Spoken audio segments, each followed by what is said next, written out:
স্বাগত ডিবিসি সংবাদে আপনাদের সাথে আছি আমি শোভন শাহমিন দিশা। এবারে জানাবো খবরে বিস্তারিত। জুলাই আগস্টের গণহত্যায় মানবতা বিরোধী অপরাধের অভিযোগে অভিযুক্ত আইনশৃঙ্খলা বাহিনীর কর্মকর্তারা যে অপরাধ করেছেন তা শয়তানও করে না বলে মন্তব্য করেছেন আন্তর্জাতিক অপরাধ ট্রাইব্যুনালের চিফ প্রসিকিউটর তাজুল ইসলাম। আর 1 মাসের মধ্যে তদন্ত শেষ করে প্রতিবেদন দিতে সময় বেঁধে দিয়েছে আন্তর্জাতিক অপরাধ ট্রাইব্যুনাল। সকালে সাবেক আইজিপি চৌধুরী আবদুল্লাহ আল মামুন, এনটিএমসির সাবেক মহাপরিচালক সেনা কর্মকর্তা জিয়াউল আহসান সহ 8 জনকে ট্রাইব্যুনালে হাজির করে আনুষ্ঠানিকভাবে গ্রেপ্তার দেখানো হয়।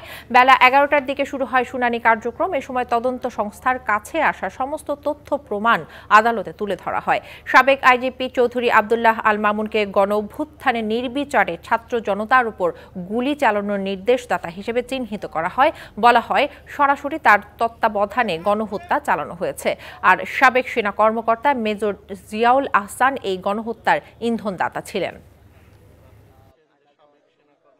আন্তর্জাতিক স্ট্যান্ডার্ড ফলো করে সমস্ত ডিজিটাল এভিডেন্স, লাইভ এভিডেন্স এমনভাবে আমরা আদালতের সামনে প্লেস করব, ক্রিস্টাল ক্লিয়ার ভাবে অপরাধীরা জানতে পারবে তাদের কি অপরাধ ছিল।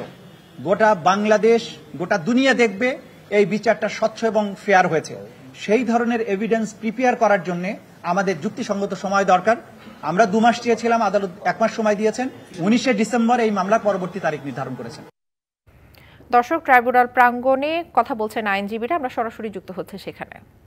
কর্তা ছিলেন এবং উনি একজন অবসরপ্রাপ্ত কর্মকর্তা, যেটা আপনারা সার্বক্ষণিক বলে থাকেন যে উনি একজন বরখাস্ত। উনি বরখাস্ত না, উনি সম্পূর্ণ ওনার যে বেনিফিট সহ উনি একজন অবসরপ্রাপ্ত কর্মকর্তা। আপনারা দয়া করে আমার এই কথাটুকু সবাইকে জানিয়ে দিবেন। আর একটা বিষয় আপনাদেরকে বারবার বলছি আমি, যে ওনার যে উনি যেখানে কর্মরত ছিলেন, এনটিএমসি ন্যাশনাল টেলিমনিটরিং কমিউনিকেশনের যেখানে ওটা একটা টেকনিক্যাল অফিস। ওই অফিসে কোনো আর্মস ফোর্স নেই, ওই অফিসে কোনো কিছুই নেই। হ্যাঁ, আয়নাঘর নেই, ওই অফিসে কোনো আয়নাঘর নেই। এবং উনি কখনো ডিজিএফআইতে চাকরি করেননি।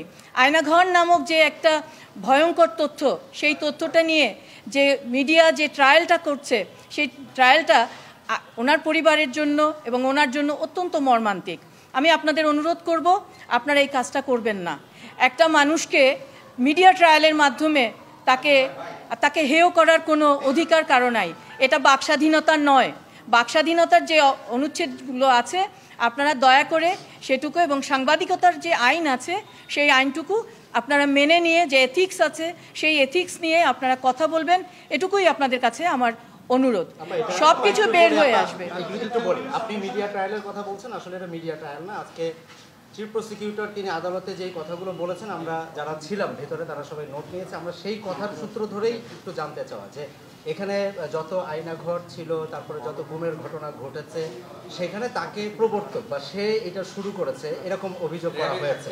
আর আরেকটি জিনিস হচ্ছে, আপনাদের যে আবেদনটার ব্যাপারে আপনি বলছিলেন যে এখন বলতে চান না। আমরা চিফ প্রসিকিউটরকে বলতে শুনেছিলাম যে আপনারা আদালতের জুরিসডিকশনকে চ্যালেঞ্জ করেছেন, এরকম কিছু কি আপনারা করেছেন? আমি এটা বলবো না, কারণ এটা উনি কেন বলেছেন আমি জানি না। কারণ নিয়ম হচ্ছে যতক্ষণ না পর্যন্ত কোর্টে কোনো দরখাস্ত প্রেজেন্ট না করা হয় ততক্ষণ পর্যন্ত সেই দরখাস্ত নিয়ে কোনো কথা বলতে হয় না। আমি সুপ্রিম কোর্টের একজন আইনজীবী, আমি এই নর্মসটুকু মেনে নিতে চাই। 2014 সাল থেকে চলতি বছরের 5ই আগস্ট পর্যন্ত সাংবাদিকতার ভূমিকার শ্বেতপত্র প্রকাশ করার কথা বলেছেন প্রধান উপদেষ্টার প্রেস সচিব শফিকুল আলম। বুধবার দুপুরে জাতীয় প্রেস ক্লাবে জুলাই গণহত্যায় গণমাধ্যমের ভূমিকা, জবাবদিহিতা এবং সংস্কার প্রস্তাব শীর্ষক আলোচনা সভায় কথা বলেন তিনি। তবে একক আর ঢালাওভাবে কাউকে অভিযুক্ত করা যাবে না বলেও এ সময় জানান তিনি। জানান, এই সময়ে সঠিক এবং যথাযথভাবে তদন্ত করে একটি সার্বিক চিত্র তুলে ধরা হবে। বলেন, দরকার হলে বিদেশ থেকে বিশেষজ্ঞদের আহ্বান জানানো হবে। অনুষ্ঠানে গণমাধ্যম সংস্কার কমিশনের সদস্য সৈয়দ আবদাল হোসেন গণমাধ্যমকে ফ্যাসিবাদ মুক্ত করার আহ্বান জানান। অনুষ্ঠানে বিভিন্ন পর্যায়ের সাংবাদিক, শিক্ষার্থী এবং ছাত্র সংগঠনের প্রতিনিধিরা তাদের অভিজ্ঞতা এবং মতামত তুলে ধরেন। প্রথমবারের মতো সচিবালয়ে চলছে উপদেষ্টা পরিষদের বৈঠক, আর এই বৈঠক চলছে প্রধান উপদেষ্টা ডক্টর মোহাম্মদ ইউনূসের সভাপতিত্বে। অন্তর্বর্তী সরকারের প্রধান উপদেষ্টা হিসেবে শপথ নেওয়ার পর আজই প্রথম সচিবালয়ে যান ডক্টর ইউনূস। এর আগে প্রধান উপদেষ্টার আগমন উপলক্ষে সচিবালয়ের নিরাপত্তা জোরদার করা হয়। নিরাপত্তার স্বার্থে সচিবালয়ের সব কর্মকর্তা কর্মচারীকে সকাল ৯টার মধ্যে প্রবেশ করার নির্দেশ আগেই দেওয়া হয়। পাশাপাশি দর্শনার্থী প্রবেশের ক্ষেত্রে রয়েছে কঠোর নির্দেশনা। আরো জানাতে সচিবালয় থেকে যুক্ত হচ্ছেন আমাদের সহকর্মী শাহ ইমন, আমরা কথা বলবো তার সাথে। ইমন, কখন শুরু হয়েছে বৈঠক? বৈঠকের আলোচ্য সূচি সম্পর্কে কিছু জানতে পেরেছেন কিনা আমাদের বিস্তারিত জানাবেন। দিশা, আজকে সকাল ৯টায় সচিবালয়ে এসেছেন প্রথমবারের মতো শপথ নেওয়ার পরে ডক্টর মোহাম্মদ ইউনূস প্রধান উপদেষ্টা। ওনার সভাপতিত্বে সকাল ১০টা থেকে এখানে বৈঠক চলছে উপদেষ্টা পরিষদের সদস্যদের নিয়ে। এখনও বৈঠকটি চলছে সচিবালয়ের ৬ নম্বর ভবনে। এই বৈঠককে কেন্দ্র করে পুরো সচিবালয়ে নিরাপত্তার চাদরে ঢেকে ফেলা হয়েছে, যেহেতু প্রথমবারের মতো উনি সচিবালয়ে এসেছেন। সচিবালয়ের যত সরকারি কর্মকর্তা কর্মচারী রয়েছে তাদের প্রত্যেককেই আগে থেকে নির্দেশনা দেওয়া ছিল যে তারা যেন অবশ্যই সকাল ৯টার মধ্যে প্রবেশ করে নিরাপত্তার স্বার্থে, এবং পাশাপাশি সাধারণ যে দর্শনার্থী আছে সেগুলো আজকে বন্ধ করা হয়েছে, সেই দর্শনার্থীদের প্রবেশ বন্ধ করে রাখা হয়েছে। এবং কঠোর নিরাপত্তার মধ্যে ৬ নম্বর ভবনে সকাল ১০টা থেকে বৈঠকে বসেছেন প্রধান উপদেষ্টা ডক্টর ইউনূসের সভাপতিত্বে উপদেষ্টা পরিষদ। আমরা যতটুকু জানতে পেরেছি বৈঠক চলবে আজকে বিকাল পর্যন্ত, ৪টা পর্যন্ত। এর মধ্যে উপদেষ্টাদের সাথে বৈঠকের পরে সচিবদের, বিভিন্ন মন্ত্রণালয়ের সচিবদের সাথেও উনি বৈঠক করবেন, এবং সচিবালয়ের ঊর্ধ্বতন কর্মকর্তা কর্মচারীদের সাথেও তার, যেহেতু প্রথমবারের মতো উনি এসেছেন, বৈঠক করবেন, এবং দফায় দফায় বৈঠক হবে বিকাল পর্যন্ত। তবে বৈঠকের বিষয়বস্তু কি, এই বিষয়ে আমাদের যেটি জানিয়েছে যে মন্ত্রিপরিষদ সচিব বিকালবেলা ৪টার পর হয়তো আমাদের ব্রিফ করবে গণমাধ্যম কর্মীদের। মূলত গণমাধ্যম কর্মীদেরও ওই বৈঠকে প্রবেশ করতে দেওয়া হয়নি এখনো।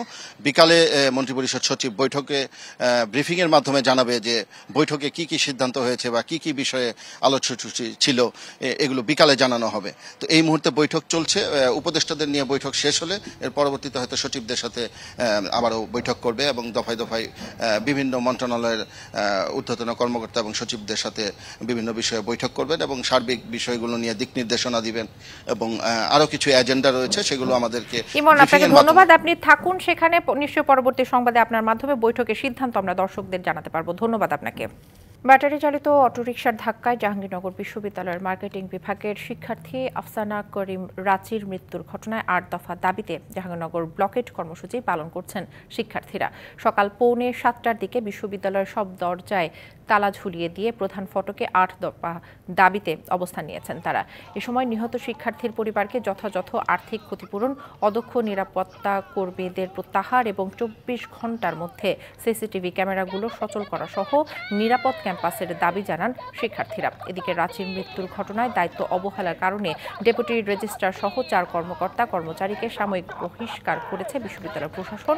গতকাল ক্যাম্পাসের শহীদ মিনার সংলগ্ন নতুন কলা ভবনের সামনে রাস্তায় ব্যাটারি চালিত অটোরিকশার ধাক্কায় নিহত হন আফসানা করিম রাচি। সকাল থেকেই আমরা মিছিল করেছি এবং প্রশাসনের কাছে আমাদের দাবি দেওয়া তুলে ধরেছি। হত্যাকাণ্ডের বিচার হয় এবং আগামীতে যাতে কোনো আমাদের আর কোনো বোন বা ভাই মারা না যায়। ইতিমধ্যেই আমরা জানি ঠিক গতকালকে আমাদের ক্যাম্পাসে কি মর্মান্তিক ঘটনাটা ঘটে গিয়েছে। ঢাকা মহানগর এলাকায় ব্যাটারি চালিত রিকশা চলাচল বন্ধের নির্দেশ দেয় রাজধানীর দয়াগঞ্জ মোড়ে সড়ক অবরোধ করেছেন, বিক্ষোভ করেছেন রিকশা চালকরা।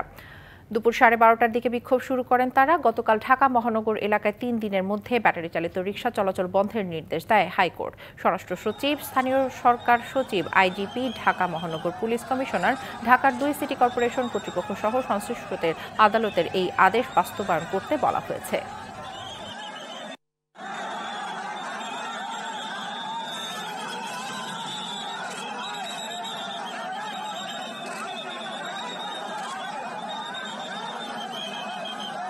গাজীপুরে চলমান শ্রমিক বিক্ষোভের জেরে অচল হয়ে পড়েছে নবীনগর চন্দ্রা মহাসড়ক। সকাল 10টার দিকে চন্দ্রবতী এলাকায় মহাসড়ক অবরোধ করেছেন বেক্সিমকো ইন্ডাস্ট্রিয়াল পার্কের শ্রমিকরা। অক্টোবর মাসের বকেয়া বেতন পরিশোধের দাবিতে ৫ম দিনের মতো মহাসড়ক অবরোধ করে বিক্ষোভ করেছেন তারা। অন্যদিকে বেলা 11:30টার দিকে জিরানি এলাকায় একই মহাসড়ক অবরোধ করে বিক্ষোভ করেছে হামিম গ্রুপের দ্যাটস ইট নিউ ওয়ার কারখানার শ্রমিকরা। অভিযোগ, সকাল 6টার দিকে কারখানার সামনে বাস চাপায় তাদের 3 জন সহকর্মী আহত হয়েছেন। ফ্লাইওভার নির্মাণ ও কারখানার অব্যবস্থাপনা দূর করা সহ বিভিন্ন দাবিতে তুলেছেন শ্রমিকরা। 11:30টার দিকে সেনা সদস্যরা ও শিল্প পুলিশ হামিম গ্রুপের শ্রমিকদের বুঝিয়ে সড়ক থেকে সরিয়ে দেয়, তবে বেক্সিমকোর শ্রমিকরা এখনও বিক্ষোভ করছেন। এতে মহাসড়কে তৈরি হয়েছে দীর্ঘ যানজট। উত্তরবঙ্গগামী যানবাহন বিকল্প হিসেবে ঢাকা টাঙ্গাইল মহাসড়ক এবং ধামরাই কালিয়াকৈর আঞ্চলিক সড়ক ব্যবহার করছে। যুক্তরাষ্ট্রের নবনির্বাচিত প্রেসিডেন্ট ডোনাল্ড ট্রাম্পের উপস্থিতিতে পরবর্তী প্রজন্মের স্টারশিপ রকেট পরীক্ষামূলক উৎক্ষেপণ করেছে মহাকাশ সংস্থা স্পেস এক্স। মার্কিন প্রযুক্তি উদ্যোক্তা এবং ধনকুবের ইলন মাস্কের এই মহাকাশ সংস্থাটি টেক্সাসের ব্রাউনসভিলের বোকা চিকা লঞ্চপ্যাড থেকে এই রকেট উৎক্ষেপণ করা হয়। স্পেস এক্সের দাবি, পরীক্ষামূলক রকেট উৎক্ষেপণ সফল হয়েছে। মহাকাশে প্রায় 1 ঘন্টা অবস্থানের পর স্টারশিপ পৃথিবীতে ফিরে আসবে। রকেটটি মেক্সিকো উপসাগরে পড়েছে বলে জানিয়েছে সংস্থাটি। এর আগে পঞ্চম দফায় পরীক্ষার সময় প্রথমবার এই সাফল্য পেয়েছিল স্পেসএক্স। ট্রাম্পের রাজনৈতিক ঘনিষ্ঠ মিত্র ইলন মাস্কের সঙ্গে বসে টেক্সাসে এই রকেট উৎক্ষেপণ দেখেন তিনি।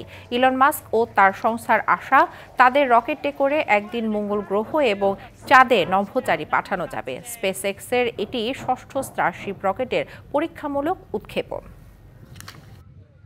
ডিবিসি সংবাদ এই ছিল এখনকার মতো। ডিবিসি নিউজের সংবাদগুলো পড়তে ভিজিট করুন dbcnews.tv আর ভিজিট করুন ডিবিসি নিউজের ফেসবুক পেজ এবং ইউটিউব চ্যানেল। ডিবিসির সঙ্গেই থাকুন।